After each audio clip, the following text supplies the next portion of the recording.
রয়ের বাজারে এনে রাতের বেলা যেভাবে গণকবরে কবরস্থ করা হয়েছে, মাতুয়াইলে, জুরাইনে, নারায়ণগঞ্জে, মুন্সিগঞ্জ সহ দেশের বিভিন্ন জেলাতে এই গণকবরের আইডেন্টিফিকেশন, ডিএনএ স্যাম্পলিং এখনো সমাধান করা হয় নাই।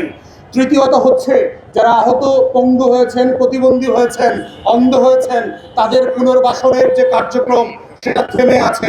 আপনারা বাজেট বরাদ্দ করেছেন, কিন্তু মুক্তিযোদ্ধা মন্ত্রণালয়ের এই আওয়ামী আমলা দিয়ে এই জুলাই গণ অভ্যুত্থানের শহীদ এবং আহত পরিবারকে পুনর্বাসন করা যাবে না।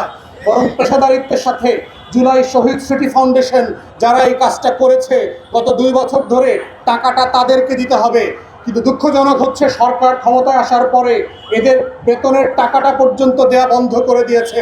গত 5 মাস থেকে জুলাই শহীদ স্মৃতি ফাউন্ডেশনের কর্মকর্তারা, স্বেচ্ছাসেবীরা যারা নামমাত্র মূল্যে সেখানে কাজ করেন, তাদেরকে বেতন দেওয়া যাচ্ছে না। বাংলাদেশ ব্যাংকের গভর্নর এসে ভাতার টাকা পর্যন্ত সাসপেন্ড করে দিয়েছেন। এই ধরনের দুষ্টামি বন্ধ করা দরকার। থার্ড হচ্ছে, জুলাই জাদুঘর উদ্বোধন করবার দিনটাকে আপনি 5 তারিখে কেন নিচ্ছেন? কেন এটা আগিয়ে নিয়ে এসে সারা মাস ধরে বাংলাদেশের ছাত্র জনতা, তরুণ, শিক্ষক, শিক্ষার্থী যারা আছেন তাদেরকে এই জুলাইয়ের জাদুঘরের সাথে এঙ্গেজ করা হচ্ছে না? আপনারা কি এটাকে শোকে পালন করবার জায়গা হিসেবে নিচ্ছেন, না গণ অভ্যুত্থানের উদযাপন আকারে নিচ্ছেন? এই জায়গাগুলোতে কিন্তু আমরা দেখতে পাচ্ছি বর্তমান সরকার একটা দায়সারা অনুষ্ঠান আয়োজন করছে।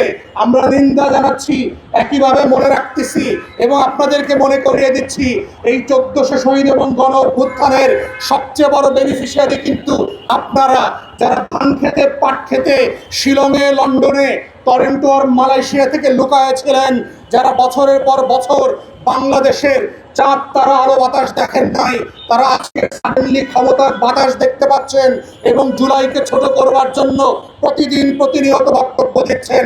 এই ধরনের বাজে কাজ এবং হীনমন্যতা থেকে বের হয়ে না আসলে মনে রাখবেন, এই হীনমন্যতা আপনাদেরকে একের পর এক ভুল সিদ্ধান্ত নিতে বাধ্য করবে এবং তরুণদেরকে আবার খেপিয়ে তোলবার জায়গা করবেন।